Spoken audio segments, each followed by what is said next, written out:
Fala galera, bem-vindos a mais um vídeo no canal Júlio Sensei e hoje eu vou estar reagindo ao vídeo do canal O Analista. Se liga nesse vídeo, mano. O Akatsuki injustiçado, Deidara, análise. Mano, se vem do Luca, é claro que é o brabo das análises. Vamos ver o que ele vai falar a respeito do Deidara. Ele me pediu para reagir a esse vídeo de forma espontânea, sem cortes, e é isso que eu vou fazer. Vou assistir a primeira vez aqui junto com vocês e, é claro, dar a minha opinião a respeito do que ele vai falar a respeito do Deidara. Então, já clica agora no like, se inscreve aqui no canal para me ajudar e fortalecer o meu trabalho e também dá o like lá no vídeo do Luca, tá? É isso que eu vou fazer agora para fortalecer o trabalho do parceiro. Então, sem mais enrolações, vamos assistir esse vídeo que deve estar impecável, mano. Deidara é um dos Akatsukis mais populares até os dias de hoje. Um jovem garoto da Vila da Pedra que sempre teve muito ego e carência, não se contendo nunca em evoluir sua arte e sempre a demonstrando mesmo sem qualquer necessidade ou pedido prévio. Deidara é um ninja renegado, um Nukenin, e sua arte esconde mais segredos do que você pode imaginar. Eu já aviso de antemão que eu gosto muito do Deidara e que vejo ele sendo um dos personagens mais interessantes de Naruto. Não é só o Luca, tá? Muita gente gosta bastante do Deidara, né? Muita gente coloca ele como, pelo menos ali, o top 4 da Akatsuki. Eu não sei o que é que vocês pensam. Pra mim, ele fica ali em quinto lugar, mais ou menos, abaixo do Kisame. Qual é a sua opinião? Faz o ranking da Akatsuki aí, deixa nos comentários que eu vou estar lendo todos eles.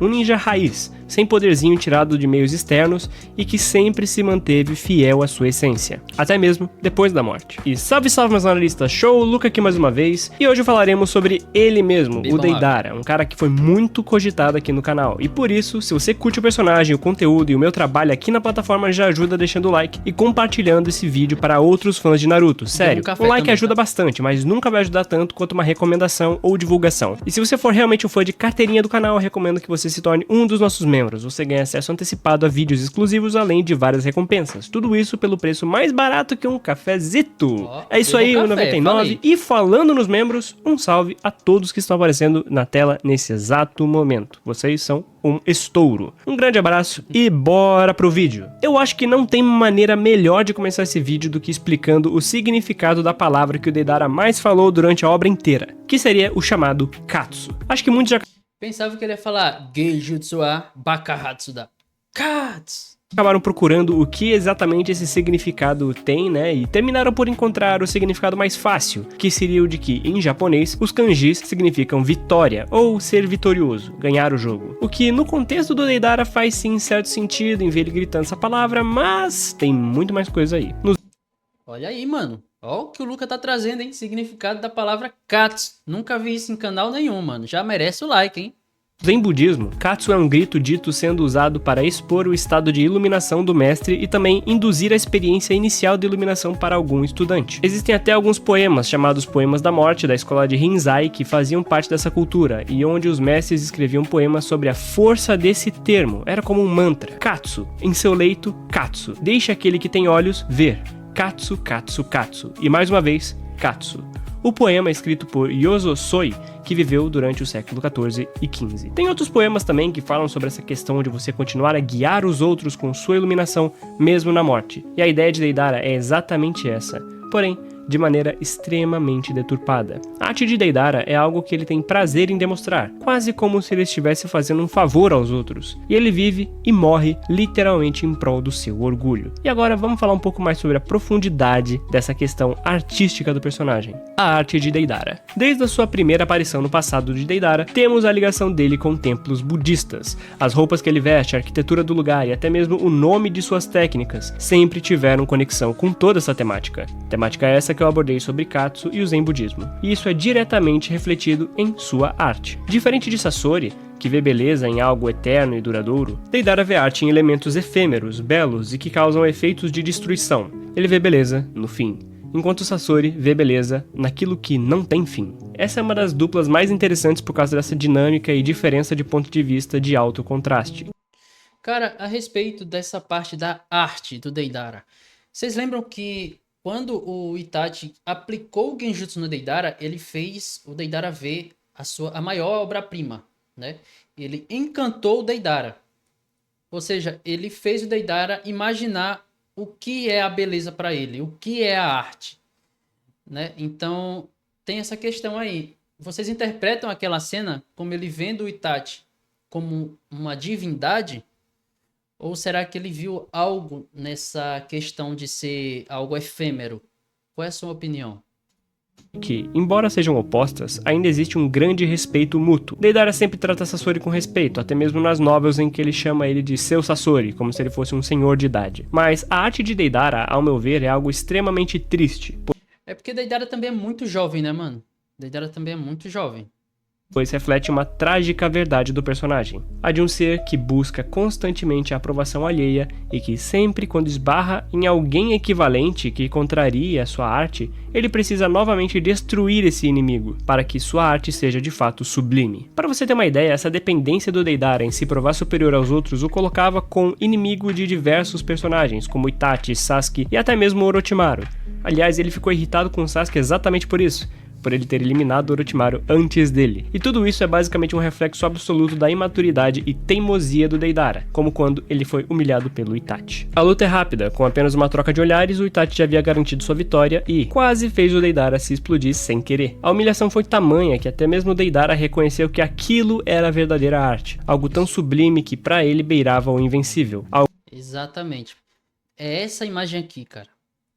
Vocês interpretam que ele tá vendo o Itachi como uma verdadeira divindade? Algo literalmente divino, e que mais tarde a gente vê que tem sim certa ligação com o divino da obra, né, com Hagoromo e tudo mais. Toda a representação visual da cena do vislumbre do Deidara ao Itachi é feita com muito simbolismo. Duas estátuas que representam a raiva compassiva dos Fudomyous, que são as deidades representadas ali naquele momento. Elas também são chamadas de Akalas no budismo, e são aclamados como sendo os destruidores de ilusões. Eles não são Budas, mas sim senhores da sabedoria, e toda essa parte deles serem destruidores de ilusões faz bastante sentido quando vemos a teimosia de Deidara em querer achar meios de quebrar as ilusões do Sharingan com o passar da sua vida. Tudo isso apenas para ele mais uma vez tentar colocar sua arte como superior. A primeira batalha que vemos do Deidara dita muito do seu modus operandi em batalha. Essa questão de modus operandi é muito importante em batalha, mano. Isso aí define uma luta. E é aquela luta contra o Gaara. Deidara é um ninja chamativo, que poderia acabar com uma vila inteira se ele quisesse, com seu C3. E eu considero sendo um dos piores ninjas para captura de Jinchuriki, por conta do poder altamente destrutivo e exagerado. Embora ele tenha sim sido responsável por capturar efetivamente tanto o Shukaku quanto o Izobu. Agora, na batalha contra o Gaara, Deidara luta à distância, de uma maneira fria e metódica. Mesmo perdendo o braço, ele ainda tem uma estratégia por trás daquilo. Ele coloca a argila dentro da areia do Gaara para surpreender quando o mesmo fosse se defender. E essa estratégia foi realmente muito boa. E podemos ver que esse é o tipo de tática que o Deidara consegue usar quando ele não está lutando com seu ego ferido, o que é absolutamente diferente do caso em que ele enfrentou o Sasuke. Deidara tem uma mentalidade temperamental, e seu estilo de luta muda bastante a depender do quão envolvido emocionalmente na batalha ele se encontra. Contra o Gaara, ele criou estratégias, colocou pressão, lutou de longe, ganhou distância, soube usar vários métodos diferentes para conseguir se aproximar, usou a própria vila do Gaara como refém, além de criar brechas e executar explosões bem certeiras, tudo isso nos detalhes. Contra o Sasuke, em diversos momentos ele divagava em memórias, temia que sua arte não fosse o suficiente contra o Sharingan, tudo isso por causa de um trauma do passado,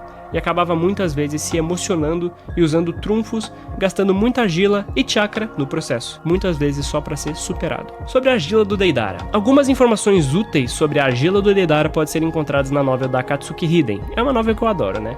Eu também gostei muito dessa novel, mano. Onde o Deidara e o Sasori viajam até a Vila da Cerâmica em busca de novos métodos artísticos para o Deidara se inspirar por lá. E aí a gente descobre que a eficácia das explosões de Deidara estão diretamente ligadas à qualidade da argila que ele utilizar, podendo ser mais ou menos potente. E essa é uma informação que me deixou com a pulga atrás da orelha por um tempo. Imagina se outros personagens como Kabuto ou Orochimaru estudassem esse Kinjutsu do Deidara e focassem em criar argilas mais eficazes. Talvez a gente nunca tenha visto Deidara usando a melhor argila de todas, com a melhor qualidade para ter as melhores explosões. Quem sabe o que ele poderia ser capaz se tivesse preparo. Talvez ele pudesse até subir alguns tiers aí na obra, mas isso é só uma curiosidade, nada demais também, tá? Agora, vamos falar da luta dele contra o Sasuke, a famosa, a polêmica. Diferente da luta contra o Gaara, dessa vez o Deidara luta com muito mais emoção e seu modus operandi muda completamente. Aqui ele está disposto a usar tudo que ele tem só para provar a superioridade da sua arte, mesmo que isso custe a sua vida. Porém,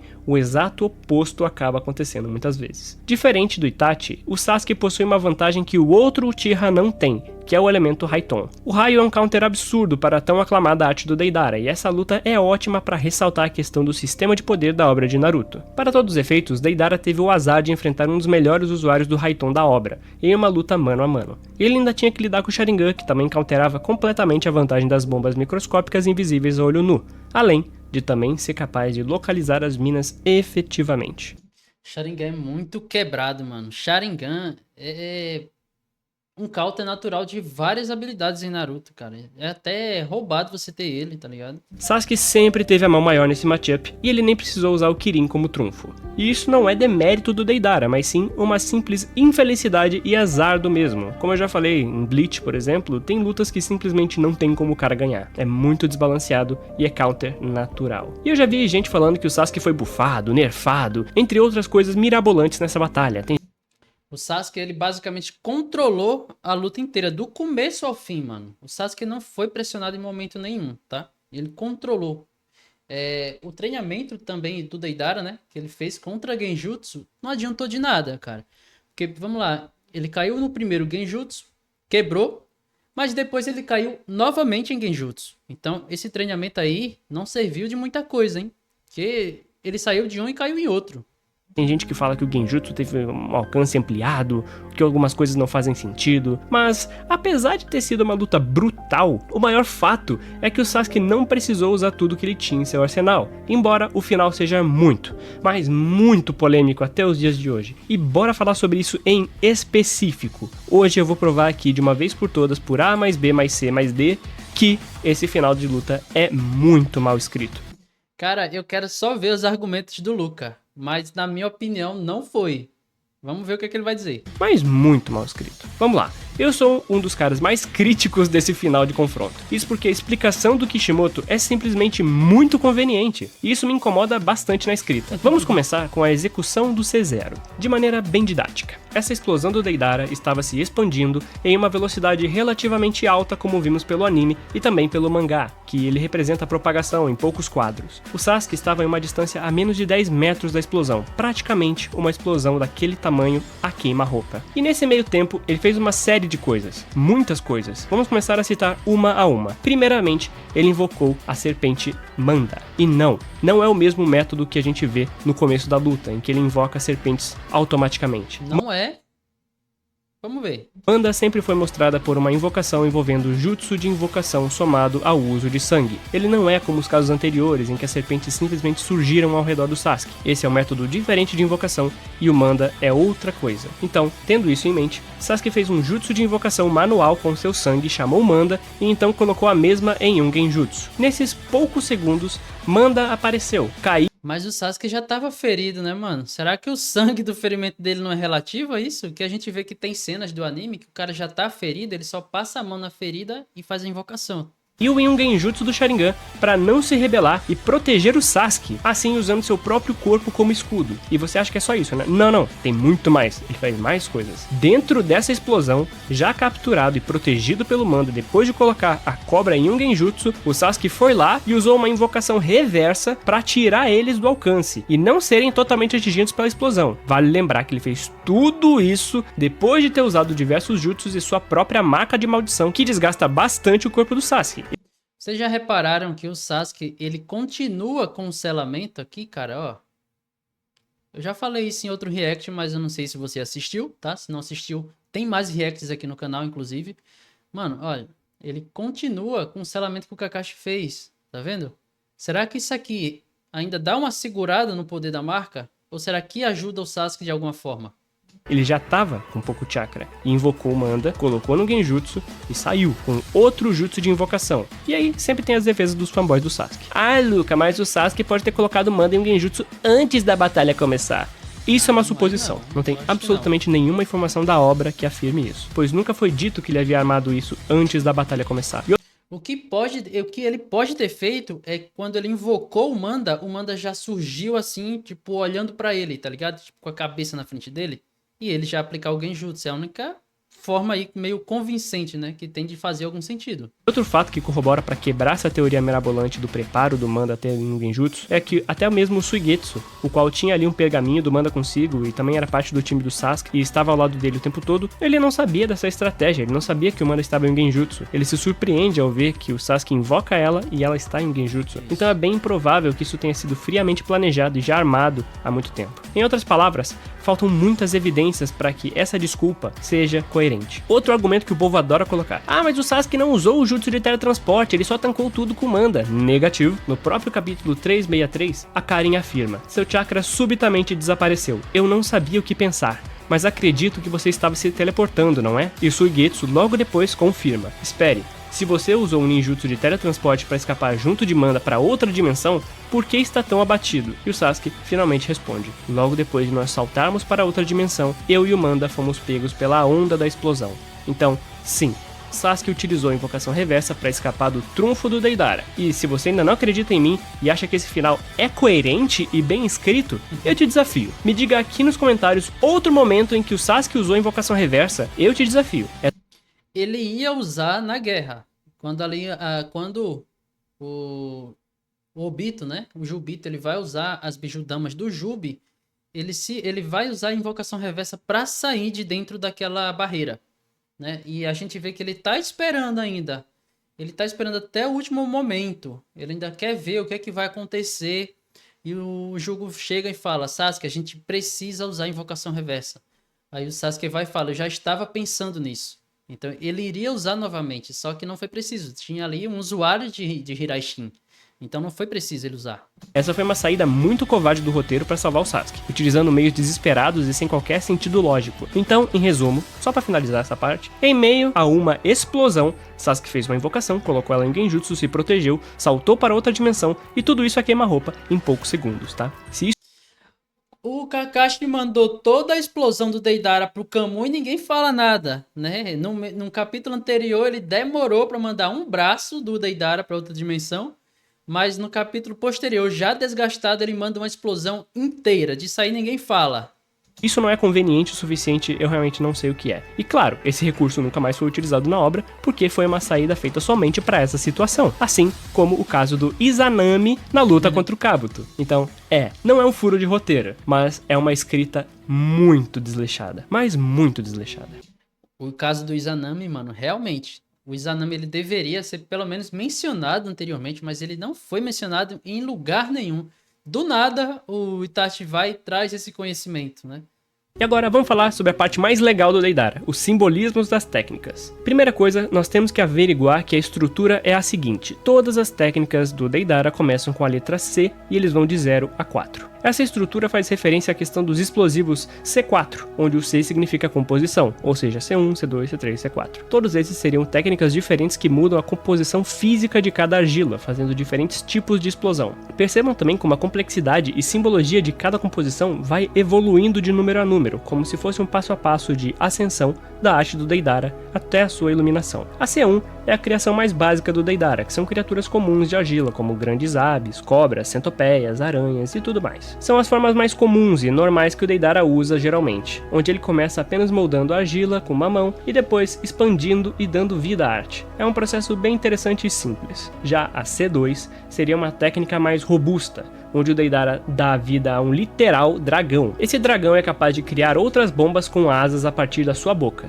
Essas novas obras voam em alta velocidade e são teleguiados seguindo o adversário. Deidara também consegue criar minas terrestres com esse dragão, porém nunca vimos como ele as plantaria estando sozinho, já Clone das sombras, ele tem clone das sombras. que quem foi o responsável por plantar aquelas minas era o Tobi, e não o próprio Deidara. E sim, nós fomos de animais comuns para um dragão da C1 para C2, e agora que as coisas começam a escalar ainda mais simbolicamente falando. Lembrando também que o dragão é feito pelas duas mãos de Deidara, e não só uma. Uma bomba que não é muito falada é a C3, e seu outro nome é C3 Ohaku, que significa talento ou especialidade em japonês. Essa obra de Deidara é dita como a mais destrutiva de todas as outras, isso é claro sem contar a C0. Essa bomba teria sido capaz de apagar a vila inteira da areia do mapa, se não fosse o gigantesco escudo do Gaara. E eu cogito que Deidara tenha usado essa técnica em outra vila durante o começo da novel da Akatsuki Hiden, já que é dito que Deidara e Sasori estavam destruindo uma vila inteira rapidamente, e Sasori ainda estava como Hiruko o tempo todo voando junto com o Deidara. O formato da bomba remete a um ser parcialmente humanoide, mas com algo similar a asas, como um anjo. Como se não bastasse essa característica, o Deidara joga dos céus para o chão,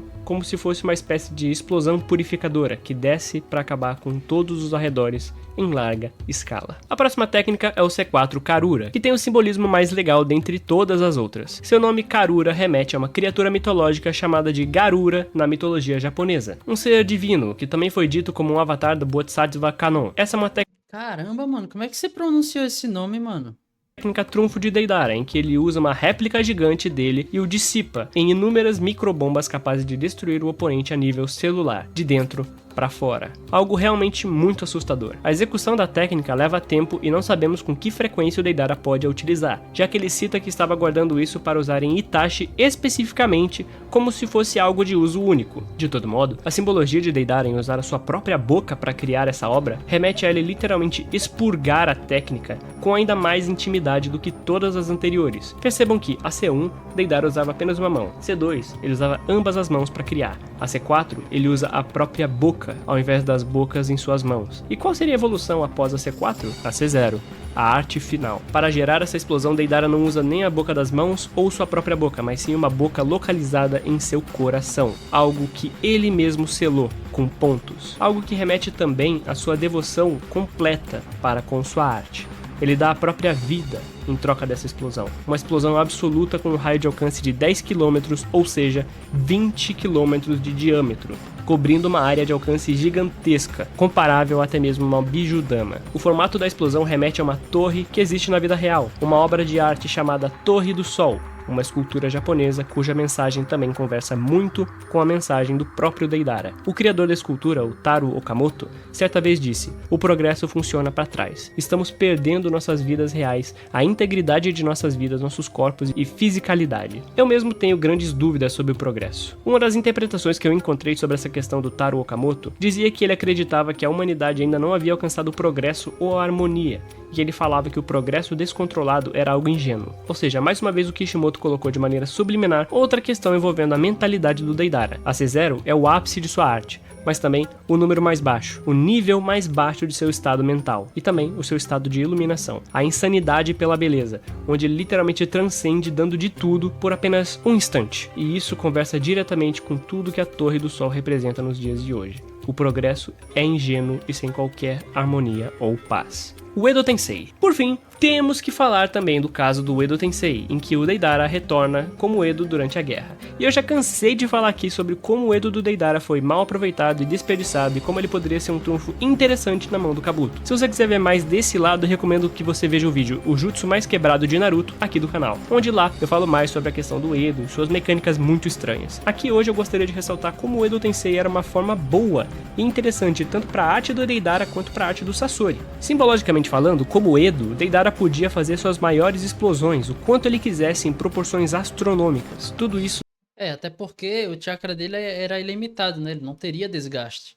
a depender do quanto de argila ele tiver e sem se preocupar com seu próprio corpo. Enquanto para Sasori, ele mesmo admite que essa é a forma mais eterna que ele sempre buscou, o mestre de marionete sendo usado como uma marionete por outro ser. É um tema bem interessante e que tinha bastante potencial, porém, sabemos o quanto foi desperdiçado pela pressa de terminar a obra. Assim, só um adendo, um bônus para quem ficou até aqui e até agora, é que o anel do Deidara significa azul, fazendo alusão contrária à cor dos olhos dele perante ao Sharingan. Pelo menos essa foi a minha interpretação do que essa cor poderia significar no caso do Deidara, já que os olhos dele têm tudo a ver com uma cor contrária ao do Sharingan. E o próprio anel do Itachi também significa vermelho, né? Então, até que faz bastante sentido. Enfim, sobre o Deidara, eu acho que é isso, senhores. Deidara é um personagem muito legal, muito interessante. Eu espero que tenham gostado do vídeo. Por favor, deixem um like, se inscrevam no canal mais uma vez. Compartilhem esse vídeo, porque eu tenho que fazer aqui uma coleção de todos os Akatsukis. Então, por favor, me ajudem a pegar bem aqui na plataforma. Eu preciso chegar a 100k o quanto antes, e isso ajuda demais.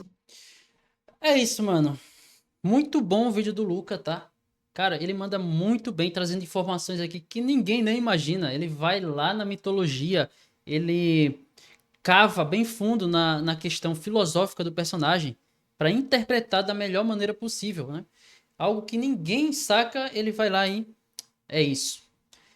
É, mano, espero que vocês tenham gostado também desse vídeo. Eu gostei bastante, tá? Deixa o seu like, se inscreve aqui no canal e até um próximo vídeo. Fui.